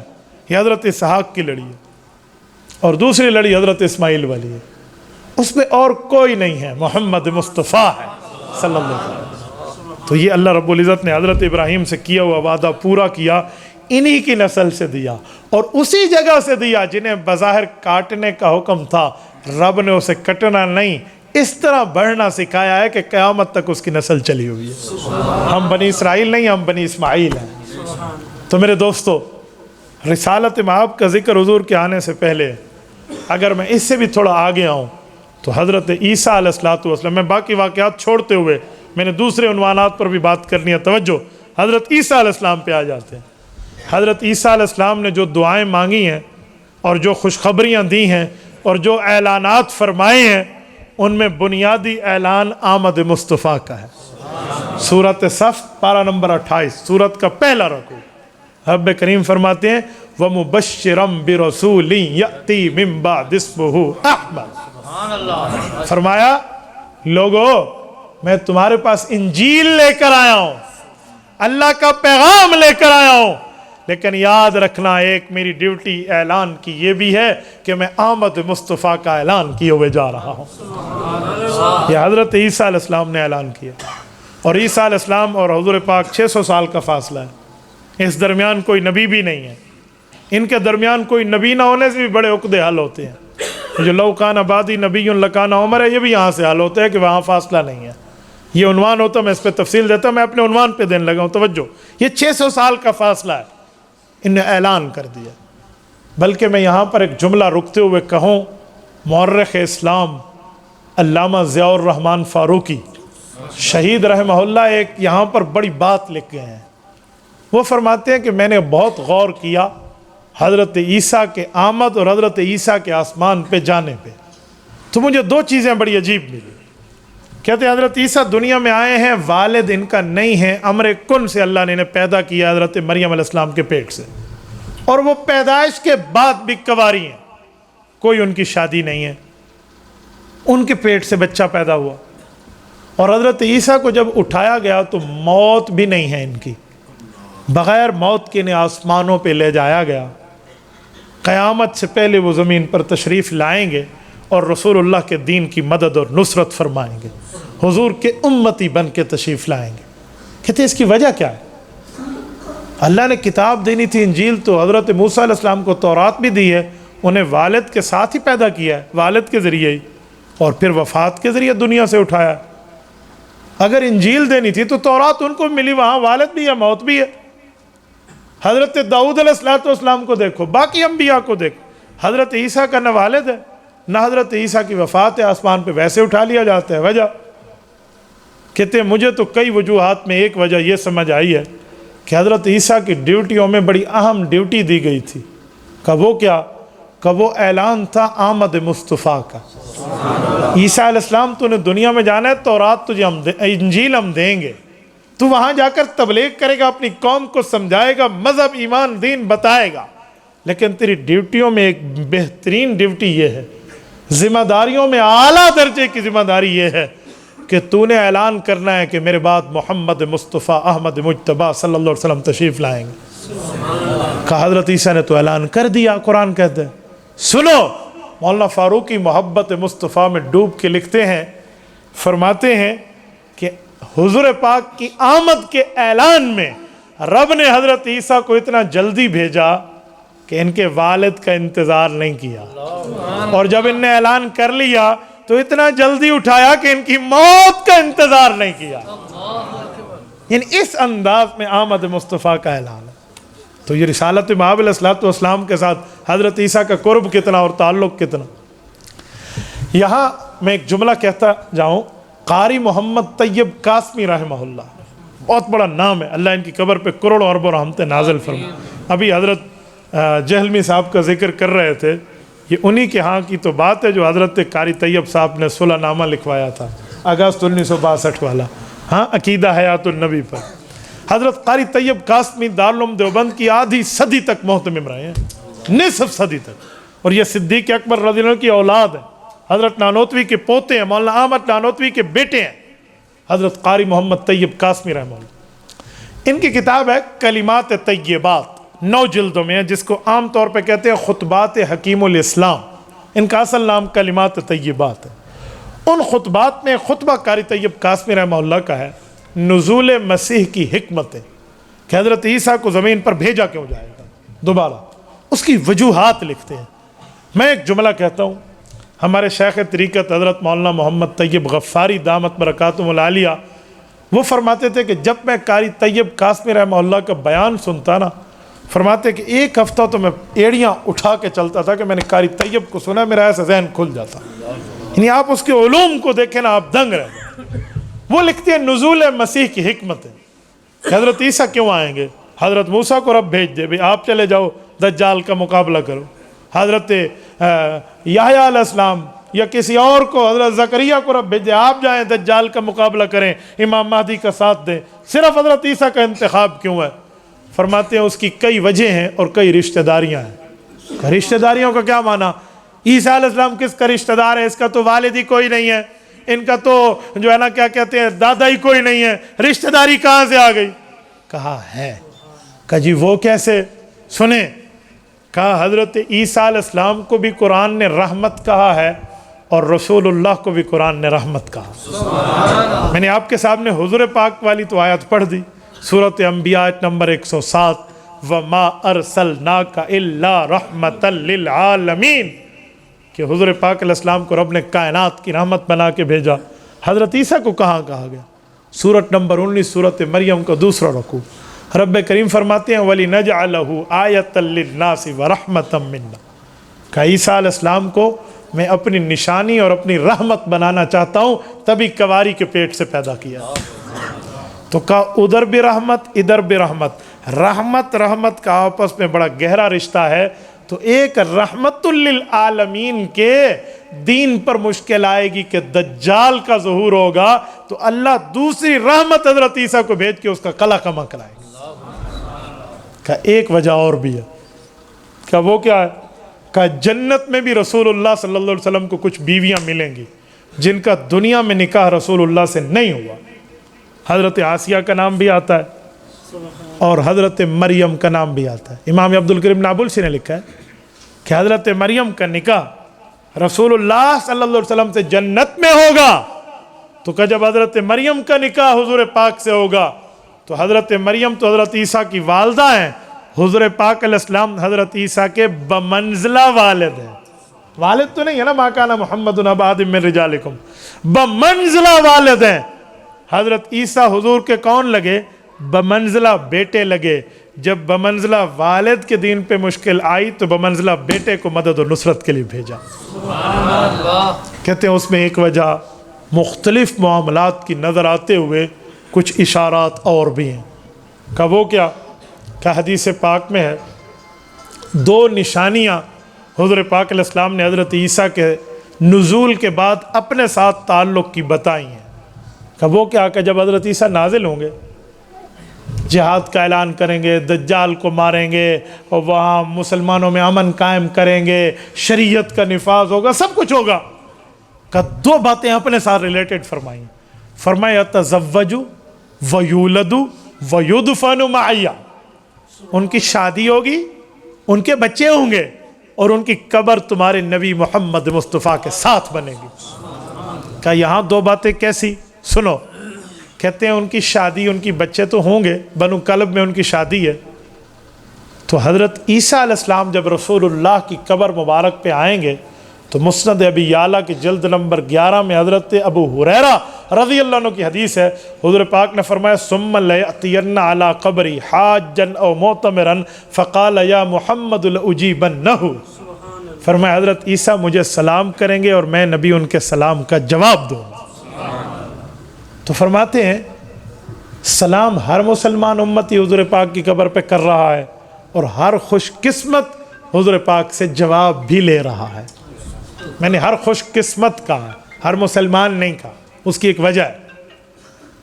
ایک بہت بڑے بزرگ اللہ والے گزرے ہیں، مولانا امیر علی قریشی رحمہ اللہ، میرے دادیال سے رشتہ دار بھی ہیں، حضرت والد صاحب کے بڑے قریبی رشتہ داری تھے۔ ان کا ایک نام ہے، اگر کبھی آپ نے سنا، ان کی ایک کتاب دعوت مباہلہ چھپی ہوئی ہے، وہ ان نے نورانی میاں کو پکڑ کے کہا تھا کہ آپ میرے نال گل کر مدینے میں، تو اس کے بعد پوری ترتیب ایک واقعہ ہے ان کا۔ تو یہ روزہ رسول کے خادم تھے، خدمت میں انہوں نے وہاں وقت گزارا ہے، اور جتنے لوگ رسالت مآب علیہ السلام کی شان میں اوپر نیچے کرتے تھے، سعودی حکومت میں جو پابندی ان پہ لگی تھی سعودی داخلے کی، ان کی وجہ یہی تھے امیر علی صاحب۔ یہ بیت ہیں حضرت مولانا شاہ عبد القادر رائے پوری رحمہ اللہ سے، بہت بڑا آدمی ہے۔ تو یہ فرماتے ہیں کہ میں روضہ پاک پہ تو بیٹھا ہوں، اللہ والا بندہ ہے، اللہ والے کا کشف حق ہے، آپ کا اور ہمارا نظریہ ہے کرامات الاولیاء حق۔ میں کوئی قرآن حدیث کی بات نہیں کر رہا، اس بزرگ کا کشف نقل کر رہا ہوں۔ یہ کہتے ہیں ایک بار میں نے دیکھا رسالت مآب علیہ السلام کو، کہتے ہیں میری آنکھیں بند، اپنی نیند اور کشف کی حالت بیان کرتے ہیں، کہتے ہیں میں نے دیکھا اللہ کے رسول صلی اللہ علیہ وسلم اپنے روزوں میں تشریف فرما ہے اور امت آ رہی ہے، اور رسالت مآب پر سلام پیش کرتی ہے، آپ علیہ الصلوۃ والسلام دیکھ کر جواب دیتے ہیں۔ اور کچھ لوگ وہ ہیں جن کو جواب تو ملتا ہے لیکن رسول اللہ ان سے منہ پھیر لیتے ہیں، چہرہ مبارک پھیر لیتے ہیں۔ تو فرمایا کہ جن کو آپ علیہ السلام جواب دیتے ہیں ان کا چہرہ سنت کے مطابق ہے، اور جن کو منہ پھیر کے جواب دیتے ہیں ان کے چہرے پر سنت مصطفیٰ کٹی ہوئی ہوتی ہے۔ یہ ذہن میں رکھ لیں۔ میں کسی پر کوئی اعتراض نہیں کر رہا، آپ میرے قابل احترام بھائی ہیں، لیکن آپ کو دعوت فکر دے رہا ہوں کہ جب ہم قبر میں جائیں گے نا، ہمارا یہ لباس اتار دیا جائے گا، ہمارے سر سے ٹوپی پگڑی ہٹ جائے گی، ہمارے ساتھ یا دل کے اندر کا ایمان جائے گا یا چہرے کی سنت مصطفیٰ جائے گی، یہ آپ کو پتہ ہے۔ تو اس لیے جتنے حضرات اس سے محروم ہیں وہ ایک بات طے کر لے کہ اللہ غلط ہے، ہمیں توفیق عطا فرما دے۔ اگر یہ ذہن ہوگا نا تو ایک دن اللہ پاک اس کی توفیق عطا فرمائیں گے۔ وہیں آ جائیں جو بات چل رہی تھی، حضرت عیسیٰ علیہ السلام کو جواب ملے گا تو کہتے ہیں مسلمان ہر خوش قسمت کو جواب ملتا ہے، حضرت عیسیٰ کو کوئی خاص؟ کہا جی ہاں، کہا ہو سکتا ہے بلند آواز سے ملے، ہو سکتا ہے کوئی اور ترتیب ہو، اس لیے ان کی خاص ذکر فرمایا۔ دوسرا اپنے ساتھ قبر دیں گے، کہا ان دو کی بھی ایک وجہ ہے، کہا وہ کیا؟ کہ جب بیٹا کوئی اچھا کام کر کے آئے نا تو والد کو آ کر بتائے تو والد خوشی کا اظہار تو کرتا ہے، دو کام ضرور کرتا ہے، ایک بلند آواز سے اسے شاباش کہتا ہے اور دوسرا اپنے قریب بٹھاتا ہے کہ بیٹا ادھر بیٹھ، میں بتاؤں میرا یہ فرزند ارجمند یہ کام کر کے آیا۔ کہ حضرت عیسیٰ علیہ السلام جب دجال کو قتل کر کے آئیں گے، فرشتوں کے ذریعے رب کریم یہ خبر رسالت مآب تک عرض اعمال کے ذریعے پہنچائیں گے تو حضور پاک علیہ السلام جواب دے کر ان کا استقبال بھی کریں گے اور اپنے ساتھ قبر کی جگہ بھی دیں گے۔ حضرت عیسیٰ علیہ السلام سے رسالت مآب کا تذکرہ۔ تو میری بات کا مطلب ابھی مصطفیٰ آئے نہیں تھے، آنے سے پہلے مصطفیٰ کے چرچے دنیا میں ہو رہے تھے۔ میرے دوستو، حضرت رسول اللہ صلی اللہ علیہ وآلہ وسلم یوں مصطفیٰ ہے کہ رب نے انہیں چن کر آپ کو اور مجھے پوری امتوں میں خاتم النبیین بنا کر دیا۔ هو اجتباکم هو سماکم المسلمین، تم لوگ چنے ہوئے ہو اور تم لوگوں کا نام رب نے مسلمان رکھا ہے۔ اس بات پہ ہم میں سے ہر امتی کو شکر ادا کرنا چاہیے اللہ کا۔ اللہ تو چاہتا ہمیں امت موسیٰ علیہ السلام میں رکھ دیتا، چاہتا امت عیسیٰ میں رکھ دیتا، چاہتا کسی اور قابل احترام نبی کی امت میں رکھ دیتا، لیکن اللہ تیرا خاص کرم تو نے محمد مصطفیٰ کی امت میں رکھا۔ میں نے خانقاہوں میں بیٹھ کے بزرگوں سے ایک چیز سیکھی ہے، ہمارے اللہ والے حضرات فرماتے ہیں کہ جب دعائیں مانگو نا، کئی طرح پہ کئی طرزوں پہ بندہ اللہ سے مانگتا ہے، کہ ان میں ایک طرز اگر یہ اپناؤ تو شاید قبولیت جلدی ہو جائے۔ کہا وہ کیا؟ کہا یہ مانگو کہ اللہ میں گناہ گار خطا کار ضرور ہوں لیکن تیرے پاک نبی کی امت میں سے ہوں۔ کہ جب اپنا رشتہ حضور کے ساتھ تم بنا کر پیش کرو گے تو انشاءاللہ رد نہیں ہوگا۔ رسالت مآب علیہ السلام کا معاملہ اللہ کے ساتھ کتنی محبت کا ہے۔ تو یہ مصطفیٰ ہے جو رب نے چن کے ہمیں دیے۔ اب آئیے ان کے میلاد پر، تین لفظ ہے نا، مصطفیٰ، میلاد اور مقصد۔ میلاد کیا ہے؟ میلاد ولادت سے نکلا ہے۔ ولادت اور میلاد کا معنی ہوتا ہے دنیا میں تشریف لانا، پیدا ہونا۔ میرے دوستو، رسالت مآب علیہ السلام اس دھرتی پر تشریف لائے ہیں۔ رسالت مآب علیہ السلام پیدا ہو کر تشریف لائے ہیں، اپنی والدہ کو رکھتے ہیں، اپنے ابا کو رکھتے ہیں، اپنا خاندان رکھتے ہیں۔ تو یہ بات سب سے پہلے مدلل مبرہن ہونی چاہیے کہ رسول اللہ صلی اللہ علیہ وسلم انسانوں میں سے تشریف لائے۔ سنیں، میں انسان عام نہیں، اعلیٰ درجے کا انسان کہہ رہا ہوں۔ ایک ہوتا ہے عام انسان، اس سے گناہ ہوتا ہے، خطائیں ہوتی ہیں، نافرمانیاں ہوتی ہیں۔ رسول اللہ عام نہیں، اہم انسان ہے۔ اس گلاس میں کیا ہے؟ اگر میں اس پانی کو نالی میں بہا دوں، مجھے کوئی کہے گا تو کافر ہو گیا، گستاخ ہے؟ نہیں۔ اور اسی گلاس میں آب زمزم رکھ کے میں نالی تو دور رہا، ایسے ہی نیچے گرا دوں، فتویٰ لگے گا نہیں لگے گا؟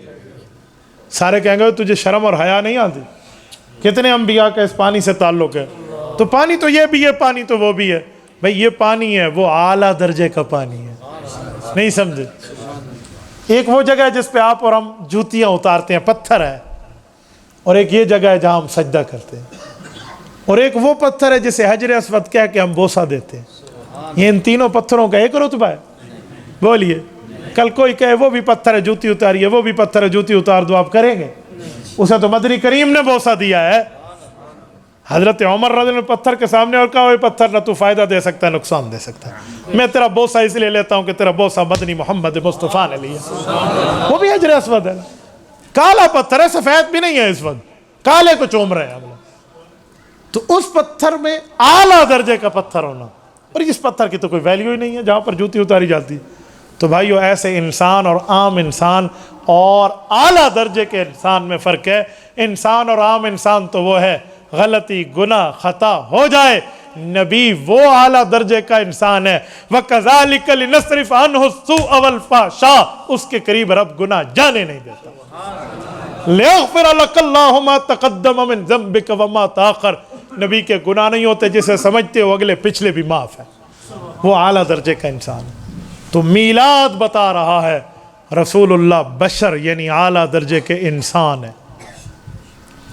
حضور پاک علیہ السلام کے والد کا نام حضرت عبداللہ ہے، حضور کی والدہ کا نام اماں آمنہ ہے، اللہ کے رسول کے دادے کا نام شیبۃ الحمد عبد المطلب ہے، رسول اللہ کی دادی جان کا نام فاطمہ بنت عمر بن عائز ہے، رسول اللہ کی اماں کا نام حضرت آمنہ ہے، حضور کے نانے کا نام حضرت وہب ہے، رسول اللہ کی نانی کا نام حضرت برہ ہے، رسول اللہ کے 9 چچے ہیں. آپ علیہ الصلوۃ والسلام کے 9 چچوں میں 2 چچا صحابی ہیں، ایک کا نام حضرت عباس ہے، ایک کا نام حضرت حمزہ ہے.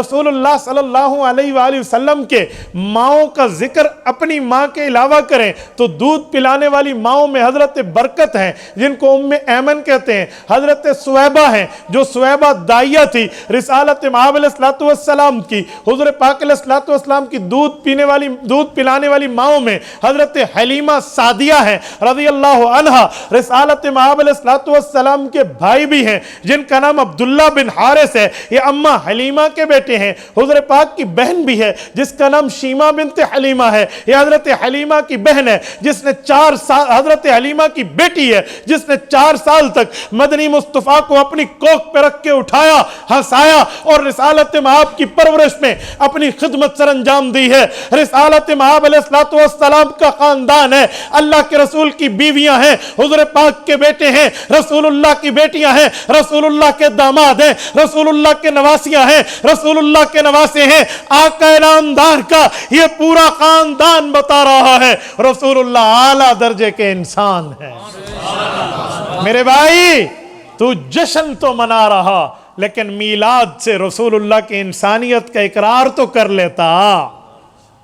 ہمیں کہا جاتا ہے آپ حضور کو انسان کہتے ہو، آپ گستاخ ہو. بھائی تھوڑا بریک تے ہولا ہاتھ.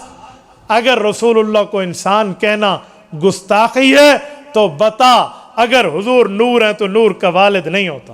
پھر حضرت عبداللہ کا نام کس منہ سے لے گا؟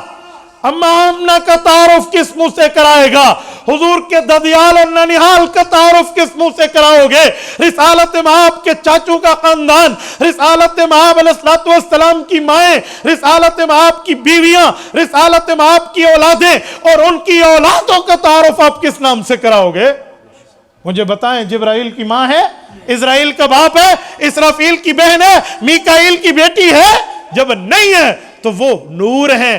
رسول اللہ وہ اعلیٰ درجے کے انسان ہے جہاں جبرائیل جیسا بھی نور، نوریوں کا سردار پیچھے رک گیا. میں سدرۃ المنتہا سے آگے نہیں جاتا، میرے پر جل جائیں گے، لیکن انسانوں کا سربراہ یہاں سے بھی آگے جا رہا ہے. یہ تو رتبہ ہے محمد مصطفیٰ کا، اور یہ بتاتا میلاد ہے. میرے دوستو، میلاد مانو گے تو بشریت مانو گے، ورنہ میلاد کا انکار کر دیں. ڈیٹ آف برتھ میلاد کا نام ہے نا، تو ڈیٹ آف برتھ جبرائیل کی بتا دیں، اسرائیل کی بتا دیں، اسرافیل کی بتا دیں، میکائیل کی بتا دیں، ہاروت اور ماروت فرشتے کی بتا دیں، کرامن کاتبین فرشتوں کی بتا دیں، قبر میں آنے والے منکر نکیر فرشتوں کی بتا دیں. کسی فرشتے کی کوئی ڈیٹ آف برتھ ہے؟ ولدیت ہے, سن آف, ڈاٹر آف, کچھ ہے. جب نہیں ہے تو پھر اس کا مطلب یہ وہ انسانوں میں نہیں ہے. حضور پاک علیہ السلام اعلیٰ درجے کے انسانوں کے سربراہ ہیں, اور یہ میں نہیں کہتا. سورت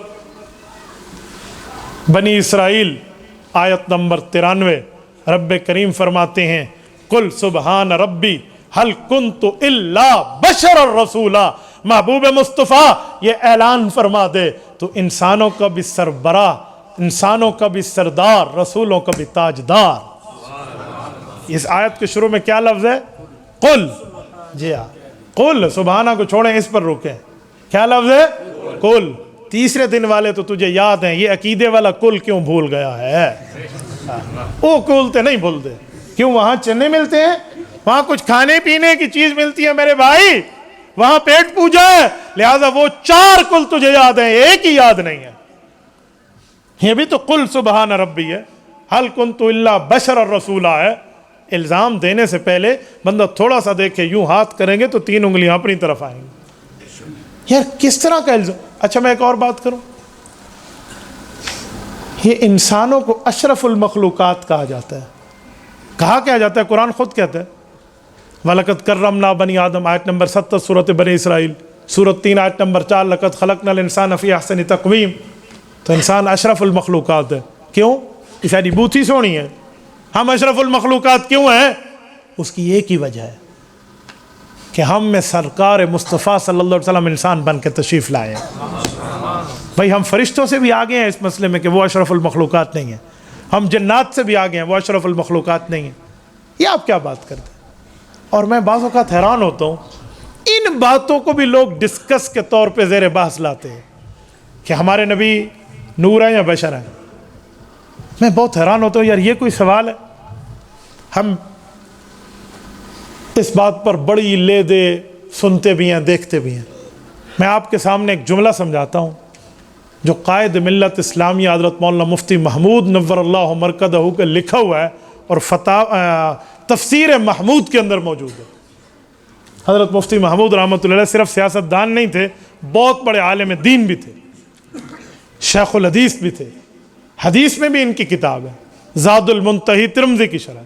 فتاوی میں 11 جلدوں کی ان کا فتاوی چھپ چکا ہے. فتاوی مفتی محمود بہت بڑی شخصیت ہے. ان کا واقعہ وہاں لکھا ہے جو مجھے براہ راست قائد ملت اسلامی حضرت مولانا فضل الرحمان دامت برکاتہم نے خود سنایا. فرمانے لگے کہ ایک بار سوال ہوا کہ آپ علیہ السلام نور ہیں یا بشر؟ تو حضرت مفتی صاحب نے بہت پیارا جواب دیا. فرمایا میرے بھائی یہ نور بشر کے مقابلے میں آتا ہی نہیں ہے. نور بشر ایک دوسرے کے مقابلے میں نہیں آتا. نور کے مقابلے میں ظلمت آتی ہے. نور کا معنی روشنی, ظلمت کا معنی اندھیرا, روشنی اور اندھیرا. اور بشر کے مقابلے میں جن آتا ہے. انسان ہے یا جن ہے؟ کہتے ہیں تو جن ہے یا انسان ہے؟ کہتے ہیں. تو کہا نور اور بشر تو ایک دوسرے کے مقابل میں آتے ہی نہیں ہیں. ہاں تو مجھ سے یوں پوچھ کہ رسول اللہ صلی اللہ علیہ وسلم نور ہیں یا ظلمت؟ میں کہوں گا ظلمت نہیں ہے, رسول اللہ نور ہدایت.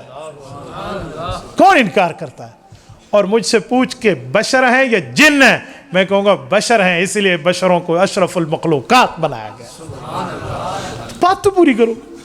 ایک بات دوسرے کے مقابلے میں آتی ہی نہیں, آپ اس کو کیسے بنا دیں؟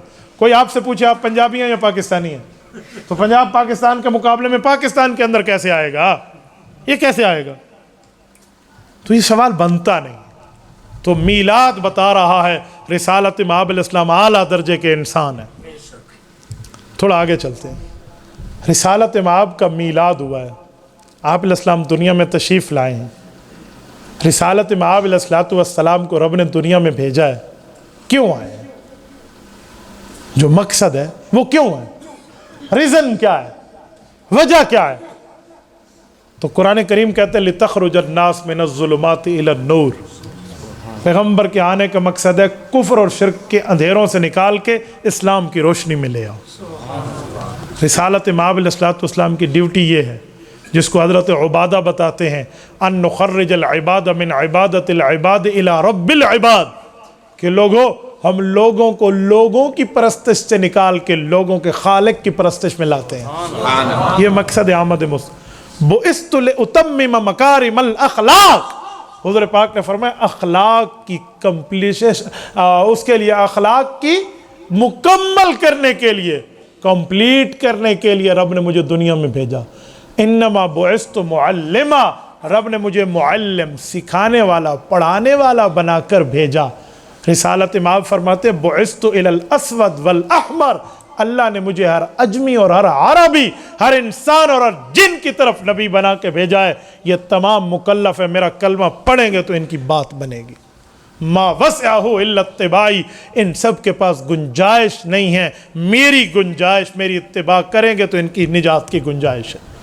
تو پتہ چلا رسالت مآب کی آمد کا مقصد، حضور پاک کے آنے اور میلاد کی وجہ اللہ کی عبادت ہے اور رسول اللہ کا تعارف ہے، جس کو ہماری تبلیغ جماعت والے ساتھی بڑا اچھا جملے میں تعبیر کر لیتے ہیں کہ اللہ کی بات کو رسول اللہ کے طریقے کے مطابق پورا کرنا ہے۔ اللہ کی بات کو رسول اللہ کے طریقے کے مطابق کرنا ہے۔ بھئی منزل خدا ہے تو راستہ مصطفیٰ ہے، یہاں سے جائیں۔ اللہ کے احکامات کو حضور پاک کے بتائے ہوئے طریقے کے مطابق پورا کرنے کا نام دین ہے۔ تو یہ ہے مقصد میلاد مصطفیٰ۔ اب سنیں ذرا، ماں باپ کے ساتھ بندے کی لڑائی ہو، جشن میں بیٹھا ہو میلاد مصطفیٰ میں، فائدہ ماں باپ کی عزت تو مصطفیٰ نے سکھائی ہے کہ نماز کے دوران بھی ماں بلائے تو توڑ کے چلا جا۔ باپ کی عزت مصطفیٰ نے سکھائی ہے کہ جنت کا مضبوط ترین درمیانی دروازہ ہے۔ مصطفیٰ آئے تو بتایا وَلَا تَنْهَرْهُمَا، ماں باپ کی نافرمانی تو بڑی بات ہے، جھڑک کے بات بھی نہیں کرو گے۔ اچھا میرے مولا کہ کیا کرو گا؟ وَخْفِضْ لَهُمَا جَنَاحَ الذُّلِّ، تیری پرواز کی طاقت اپنی جگہ لیکن ان کے سامنے زیرو ہو جا۔ مصطفیٰ تو یہ سکھانے آئے ہیں۔ اچھا تو پھر کبھی دل دکھے تو اللہ ماں باپ کے لیے کیا کہوں کہ وَقُلْ رَبِّ ارْحَمْهُمَا كَمَا رَبَّيَانِي صَغِيرًا، پھر یوں مانگ اللہ یہ میرے ساتھ بچپن میں نرم تھے، تو ان پر بڑھاپے میں نرمی فرما دے۔ مصطفیٰ تو یہ سکھانے آئے۔ اچھا جھوٹ بولنا، فرمائے جی ہاں وَالْكِذْبَ يُهْلِكُ، جھوٹ تو ہلاک کرے گا، ان الصدق ینجی، سچ آپ کو نجات دے گا، لہٰذا سچ لے لو، جھوٹ کو چھوڑ دو۔ مصطفیٰ تو یہ بتانے آئے تھے۔ اچھا حضور پاک علیہ السلام نے جب سچ کی دعوت میں توحید ہمیں بتائی اور توحید میں کوئی روڑے اٹکانے آیا تو حضور پاک علیہ السلام نے انہیں کیسے راستے سے ہٹایا؟ کہا یوں ہٹایا، میرے چچا ابو طالب یہ لوگ مجھے لالچ دیتے ہیں، میرے دائیں ہاتھ پہ سورج بائیں ہاتھ پہ چاند رکھ دے، میں انہیں چھوڑ دوں گا، اللہ کو نہیں چھوڑوں گا۔ مصطفیٰ تو یہ بتانے آئے تھے۔ اور پھر ایمان کے بعد سب سے بڑی چیز تو نماز ہے، جس کے لیے اللہ کے رسول صلی اللہ علیہ وسلم نے فرمایا جو نماز کا نہیں ہے وہ دین کا نہیں ہے، اور نماز کی اتنی اہمیت بتائی کہ اللہ سے اس کے اوقات مقرر کرا کر حضرت موسیٰ علیہ السلام کو بھی کہہ دیا کہ اب جو 5 نمازیں ہو گئی ہیں موسیٰ، میں آپ کی ترغیب کے باوجود بھی اللہ کو نہیں کہتا اللہ ان کو ختم کر دے، کیوں مجھے حیا آتی ہے۔ رب نے فرمایا محبوب مصطفیٰ فرض تو میں نے 50 نمازیں کی ہیں لیکن تیری امت پڑھے گی 5، ثواب 50 کا دوں۔ کہا موسیٰ علیہ السلام میں نہیں جاتا، میں اللہ کو یہ جملہ نہیں کہتا۔ ہاں جب حضور پاک دنیا میں تشریف لائے تو جو بے نمازی تھے یا بے جماعتی تھے، جماعت میں نہیں آتے تھے، تو اللہ کے رسول نے کیا فرمایا؟ میرا جی چاہتا ہے میں کسی کو کہوں وہ نماز پڑھائے اور ان کے پاس جاؤں جو نماز کی جماعت چھوڑ کے گھروں میں بیٹھے ہیں، لَأُحَرِّقَنَّ عَلَيْهِمْ بُيُوتَهُمْ، لکڑیاں اٹھا کے ان کے گھروں کو ان پر جلا دو۔ مصطفیٰ نے تو یہ بتائی ہے، اور آپ اس محفل کی وجہ سے جو فرما رہے تھے نماز ہی چھوڑ دیا آپ نے۔ بھائی اسے کہتے ہیں مقصد کو اپنانا، تو صرف جشن کی بات کرتا ہے۔ اور سنو میں ایک جملہ مزید کہتا ہوں، رسالت مآب نے بد نظری سے روکا ہے، حضور نے جھوٹ سے روکا ہے، غیبت سے روکا ہے، بہتان سے روکا ہے، الزام تراشی سے روکا ہے، شرک سے روکا ہے، کفر سے روکا ہے، بے ادبی سے روکا ہے، کسی کا حق کھانے سے روکا ہے، کسی کا قرض لے کر مال کو ہڑپ کر جانے سے روکا ہے، کسی کی زمین ہتھیانے سے روکا ہے، میراث کو کھانے سے روکا ہے، کسی آدمی کا جانی مالی عملی نقصان کرنے سے روکا ہے۔ رسول اللہ صلی اللہ علیہ وسلم تو اس لیے آئے تھے ان منہیات پہ منع کرنے کے لیے، اور ہم کیا کر رہے ہیں؟ یہ ہم تب رکیں گے جب مقصد آمد مصطفیٰ کو دیکھیں گے۔ بھائیو اگر خالی جشن کی بات ہے تو جشن آزادی منانے والے اس بے وقوف نوجوان کی طرح ہے جو 14 اگست آئے تو سلنسر اتار کے موٹر سائیکل چلانا شروع کر دے اور ان لوگوں کی قربانیوں کو بھول جائے جنہوں نے پاکستان کی آزادی میں اپنے خون سے رنگ بھرا تھا۔ فائدہ بھائی، ہم نے تو مقصد کو دیکھنا تھا. اچھا رسول اللہ نے آ کر ہمیں روزہ سمجھایا، اور تجھ سے کوئی مولوی صاحب پوچھے روزہ نہیں رکھا، تو روزانہ نہ رکھ اور کہے آج نہیں رکھا، آج نہیں رکھا. یہ ہمارے اعمال ہے. ہمارے یہاں ایک بے روز ہے، اسے ایک دوست نے پوچھا، میں نے اسے پوچھا بھائی روزہ، انہوں نے کہا بس صحیح آج نہیں رکھا. وہ کھا رہا تھا نا، پکڑا گیا. تو دوسرے نے کہا اچھا تجھے مجھے بھی پرسوں اس نے کہا ہے آج نہیں رکھا. وہ تو روزانہ نہیں رکھتا تھا اور کہتا تھا آج نہیں رکھا. تو بھائی مصطفیٰ صلی اللہ علیہ وسلم کی تعلیمات تو روزہ تھا، آپ کیا لے بیٹھے؟ اس سے تو تقویٰ پیدا ہوتا تھا. حضور پاک علیہ السلام کی تعلیم تھی تو نے زکوٰۃ دینی اگر تو مالدار ہے، تو نے عشر دینی اگر تو زمیندار ہے، اور وہاں تیری فصل اگتی ہے تو نے تو اس کو چھوڑ دیا. والد فوت ہوا، بہنوں کا حق بھائی کھا گیا، واہ بھائی واہ. قرآن کریم کہتا ہے ان الذین یأکلون اموال الیتامی ظلما انما یأکلون فی بطونہم نارا وسیصلون سعیرا. تم اپنے پیٹ میں یہ زمین لے کر نہیں بیٹھے، جہنم کے انگارے بھرے ہوئے ہو. بھائی مصطفیٰ نے بتایا تھا، مصطفیٰ نے تو بتایا تھا من اخذ شبرا من الارض بغیر حق یطوق اللہ یوم القیامت 7 ارضین. فرمایا ایک بالش زمین تو نے کسی کی ہتھیا لی، اللہ 7 زمینوں کا گلے میں قیامت میں طوق پہنا دے گا. حضور پاک تو یہ سمجھانے آئے تھے، اور ہم کہاں بیٹھ گئے؟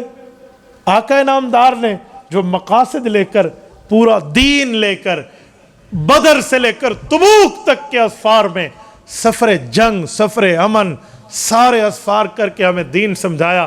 ہم اس دین کو ایک طرف رکھ کے خالی جشن کی بات کریں، مقصد کو بھول جائیں، تو ہم سے بڑا بے وفا امتی رسول اللہ کا کوئی نہیں. مجھے بتائیں یہ جو دندان مبارک اللہ کے رسول کے شہید ہوئے ہیں، جو خود کی کڑیاں ابن قمیہ کی وجہ سے اللہ کے رسول کے رخسار پہ گھسی ہیں، یہ وہ رخسار جس کے لیے اب عائشہ فرماتی تھی فَلَوْ سَمِعُوا فِي مِصْرَ أَوْصَافَ خَدِّهِ مَا بَذَلُوا فِي صُوبِ يُوسُفَ مِن نَقَدِي. اے مصر میں حضرت یوسف پر مال لٹا کر خریدنے والوں، اگر مصطفیٰ کے رخسار کی جھلک دی ہوتی تو تمہیں حضور پاک کا حسن دنیا کی ہر چیز بھلا دیتا. رسول اللہ نے ایسے قربانی اس کے لیے دی ہے. رسالت مآب علیہ السلام کی اولاد کی وفات پر ان بےایمانوں نے خوشیاں منائی تھی، مکہ کے لوگوں نے. رب نے آیت اتاری ان شانئک ھو الابتر. یہ بے اولادے رہیں گے، آپ کو تو اولاد بھی ملے گی، آپ کی نسل بھی چلے گی.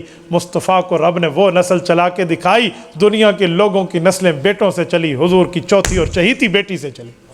اس لیے تو فاطمہ تو زہرا ہے، حضور کی بیٹیاں تو 4 ہیں. زہرا کا لقب حضرت زینب کو نہیں ہے، زہرا کا لقب حضرت رقیہ کو نہیں ہے، زہرا کا لقب حضرت ام کلثوم کو نہیں ہے. بیٹیاں وہ بھی مصطفیٰ کی ہیں، جگر مصطفیٰ ہیں، نور نظر مصطفیٰ ہیں، اولاد مصطفیٰ ہیں، ان کی رگوں میں بھی خون محمد کریم دوڑتا ہے. لیکن زہرا کا لقب حضرت فاطمہ کو کیوں ملا؟ اس کی وجہ کہ زہرا پھول کو کہتے ہیں، پھول سے خوشبو بکھرتی ہے، ان سے نسل مصطفیٰ دنیا میں پھیلی ہے. رسالت مآب نے یہ قربانیاں جو دی ہیں، یہ کس بنیاد پہ ہیں؟ کیا ہم اس مقصد کو بھلا دیں جس کے لیے مصطفیٰ آئے ہیں؟ خالی اسی بات پہ لگ جاؤں کہ حضور آئے ہیں اور سج گئے، گلیاں تھے، بازار. اور پیغمبر علیہ السلام بازار سجانے آئے تھے یا تیرے دل کو نور ایمان سے سجانے آئے تھے؟ میں تو حیران ہوں، یہاں مسجدیں ویران ہیں اور بازار سج گئے ہیں. بھائیو، صرف جشن کی بات کرنے والوں مشن کو اپناتے، مقصد کو اپناتے، وجہ مصطفیٰ کو دیکھتے کہ وہ آئے کیوں، تو تب جا کر ہمارا دنیا کا معاملہ بہتر ہوتا اور ہماری آخرت کا معاملہ بھی بہتر ہوتا.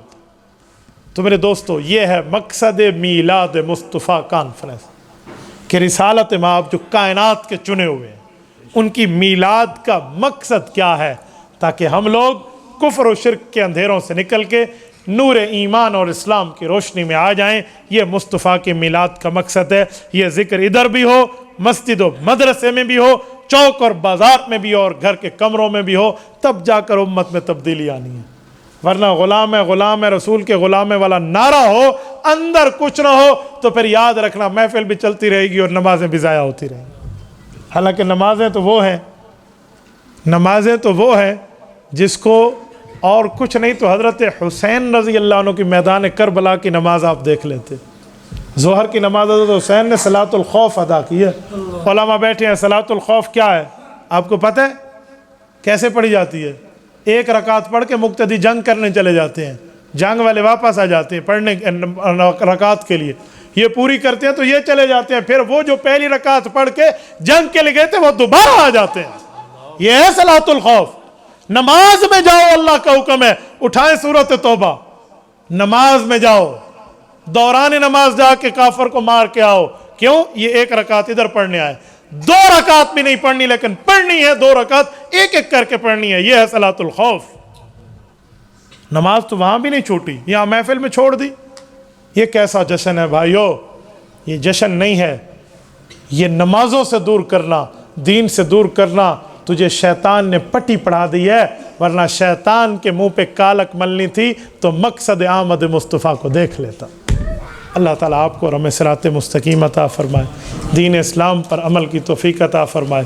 رسالت مآب علیہ الصلوۃ والسلام نے جو خیریں مانگی ہیں، جن چیزوں کو اللہ کے رسول صلی اللہ علیہ وسلم نے امت کے حق میں مانگا ہے، اللہ تعالیٰ وہ ہمیں عطا فرمائے۔ بعض لوگ آپ علیہ الصلوۃ والسلام کی آمد کا مقصد بتاتے ہیں، لیکن جشن، اس کی سوال کا تو میں نے آپ سے پہلے بھی عرض کر دیا ہے۔ حضور پاک علیہ السلام کا سایہ تھا یا نہیں تھا، قرآن حدیث سے تفصیل ذکر کر دیں، توجہ رکھنا۔ سایہ مصطفیٰ کے بارے میں یہ روایت بھی ہے کہ نہیں تھا، یہ روایت بھی ہے کہ تھا، تو پھر ترجیح کس کو ہے؟ باتیں تو دونوں حدیث میں لکھی ہوئی ہیں۔ حضور پاک علیہ السلام کا سایہ تھا، ترجیح یہی ہے۔ کبھی کبھی معجزے کے طور پہ حضور کا سایہ ختم کر دیا گیا تھا، یہ حضور کی شان تھی۔ مجھے بتائیں، آپ علیہ السلام کھانا کھاتے تھے یا نہیں؟ بولیے، پانی پیتے تھے یا نہیں؟ حدیث پاک میں 6 دن تک نہیں پیا، صوم الوصال ہے۔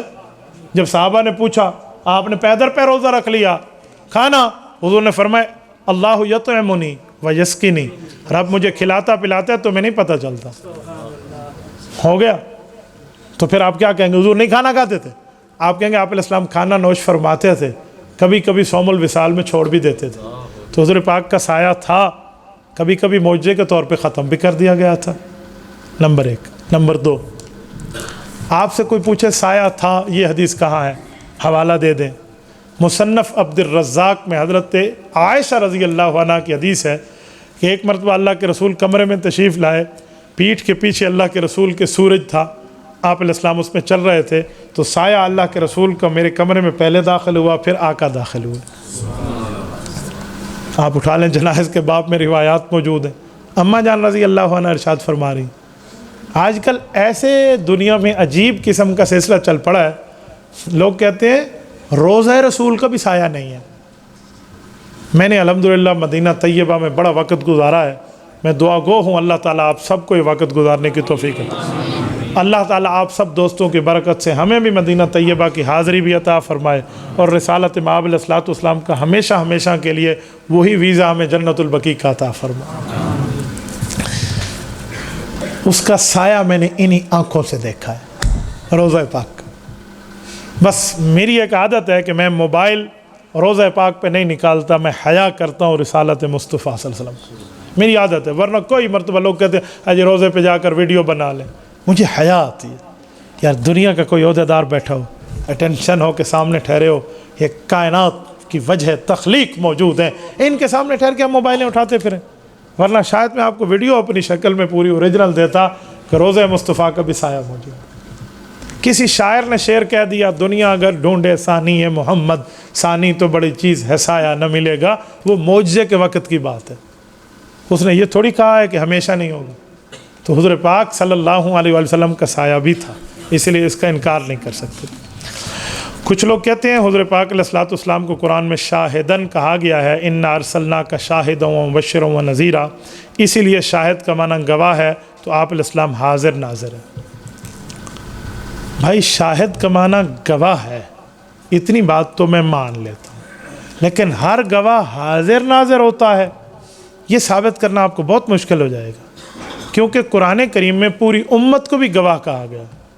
دوسرے پارے کا پہلا صفحہ، سورت نمبر 2 سورۃ البقرہ، غالباً آیت نمبر 145 بنتی ہے، وَكَذَلِكَ جَعَلْنَاكُمْ أُمَّةً وَسَطًا لِتَكُونُوا شُهَدَاءَ عَلَى النَّاسِ وَيَكُونَ الرَّسُولُ عَلَيْكُمْ شَهِيدًا۔ قرآن کہتا ہے قیامت میں پچھلی امتوں کے لوگ انکار کریں گے ہماری طرف نبی کوئی نہیں آیا، تو امت محمدیہ کہے گی اللہ ہم گواہی دیتے ہیں ان امتوں کے پاس ان کے انبیاء آئے تھے۔ وہ کہیں گے جی تم کہاں موجود تھے؟ تو یہ کہیں گے وَيَكُونَ الرَّسُولُ عَلَيْكُمْ شَهِيدًا، ہمارے پاس محمد مصطفیٰ صادق المصدوق آئے تھے، انہوں نے ہمیں بتایا تھا۔ پچھلی امتوں کے لوگ جو انبیاء کی آمد کا انکار کریں کہ ان کا عقیدہ بھی یہی ہوگا کہ گواہ کو حاضر ناظر ہونا چاہیے. وہ تبھی ہم سے پوچھیں گے تسی حاضر ناظر تے نہ ہو. نہیں, وہ کیوں انکار کریں گے؟ وہ بھی تو یہی کانسیپٹ لے کر کریں گے جو پرچی میں لکھا ہوا ہے کہ گواہ حاضر ناظر ہوتا ہے, تو وہ یہی کہیں گے تم حاضر ناظر تو نہیں تھے. تو امت محمدیہ قرآن پڑھ کے جواب دے گی کہ گواہ کے لیے 2 شرطیں ہیں, یا حاضر ہو اور یا سچے کی خبر سن کے آگے بتا دیں. تو حضور صادق المصدوق ہے, سچے ہیں, ان کی خبر سنا کر آگے دے دیں, وہ بھی گواہ ہے. اگر گواہ حاضر ناظر ہے تو پوری امت کو حاضر ناظر مان, پہلے مینو مان, میں حاضر ناظر پھیل دے. اچھا ایک اور بات کروں, گواہ حاضر ناظر ہوتا ہے. میرے بھائی میں ایک جملہ کہنے لگا ہوں, رسالت مآب علیہ الصلوۃ والسلام کے لیے آپ نے اس طرح کی بات مان لی تو قرآن کریم کی آیات تو گئی, احادیث تو گئے. یہ جو حدیث پاک ہے میرے اوپر امت کے اعمال پیش ہوتے ہیں, تو پھر کیا ہوگا؟ تو اسی بنیاد پہ اللہ کے رسول قیامت میں گواہی دیں گے, کیونکہ فرشتے بھی سچے ہیں اور سچے آدمی کی خبر پہ گواہی دی جاتی ہے. نہیں تو ہر مؤذن ہر جگہ حاضر ناظر ہے, ہر مکبر جو تکبیر پڑھتا ہے وہ حاضر ناظر ہے. آپ کہیں گے مؤذن کیسا؟ تو مؤذن تو 2 گواہیاں دے رہا ہے. اشہد اللہ الہ الا اللہ, میں گواہی دیتا ہوں اللہ ایک ہے, یہ حاضر ناظر ہے, اس نے اللہ کو دیکھا ہے جا کر. اشہد ان محمد الرسول اللہ, میں گواہی دیتا ہوں حضور پاک علیہ السلام اللہ کے رسول ہیں, یہ حضور پاک کو رسالت ملتے دیکھا تھا. یہ گواہی کیسے دے رہے؟ یہ تو گواہ ہے نا, اشہد اللہ, پھر تکبیر میں بھی اشہد کہتا ہے, تو یہ جو گواہ ہے اس کو حاضر ناظر مانیں گے؟ کہیں گے سچے کی خبر پہ گواہی دے رہا ہے. تو پھر گواہ کی 2 قسمیں ہو گئی نا, حاضر ہو تب بھی گواہ ہے, سچے کی خبر سن کے آگے بتا دے تب بھی گواہ ہے. ہمارے علماء کی کتابوں میں 6 سال میں ہدایہ شریف پڑھائی جاتی ہے. ہدایہ قانون اسلام کی کتاب ہے. کتاب الشہادات اٹھائیں, انما یجوز للشاہد ان یشہد بالاجتہاد وذالک من یثق بہ. وہ کہتے ہیں سچے گواہوں کی گواہی کی بنیاد پہ بھی آگے گواہ دے سکتے ہیں. تو میرے خیال میں فقہ سے بھی قانون اسلام سے بھی بندہ واقف ہو تو کوئی حاضر ناظر والی بات, گواہ کا ترجمہ وہ نہیں کرے گا. مسجد مدرسہ پلس قبرستان, کوئی بندہ مسجد و مدرسہ قبرستان میں جگہ وقف کرتا ہے لیکن زمین کا تعین کیے بغیر فوت ہو جائے, مثلا 10 کنال ہے, وقف 1 کنال کی, بعد میں لوگوں نے تعین کی, زمین پہ پریشانی تھی, اب پتہ نہیں ہے تبدیل ہو سکتی ہے. نہیں بھائی, وقف کے لیے ایسے وقف نہیں ہے بھائی میں نے 1 کنال وقف کرنی ہے, خالی اس نے ارادہ کیا تو کوئی وقف نہیں ہوئی. فوت ہو گیا تو اس پر نہ آپ مسجد بنا سکتے ہیں نہ قبرستان بنا سکتے, وہ تو ان کے ورثاء کا ہے. ہاں وقف کی شرط ہے کہ وقف کر کے باقاعدہ نامینیشن کر دے, نامینیٹ کر دے کہ یہ ہے میں نے وقف کر دی ہے, تب اس نے اپنی ملکیت سے نکالا ہے. یہ تو وقف کا ارادہ ہے, اجی میں نے 1 کنال وقف کی ہے انشاءاللہ تعالی. انشاءاللہ ڈائریکٹ کہنے سے طلاق واقع نہیں ہوتی, وقف کیسے واقع ہوتا ہے؟ تو وقف جو کر رہا ہے اس سے پہلے پوچھیں کہ بھائی وقف کے اصول آپ نے پوچھے ہیں مفتیان کرام سے, اصول سیکھیں. تمام اصول اور قواعد اور ضوابط کی بنیاد پہ جا کے وقف ہوتا ہے. اس بارے میں اگر اور کوئی تفصیل ہے تو وہ اللہ جانتا ہے, جتنے الفاظ میرے سامنے تھے میں نے آپ کو بتا دیا. جزاکم اللہ تعالی.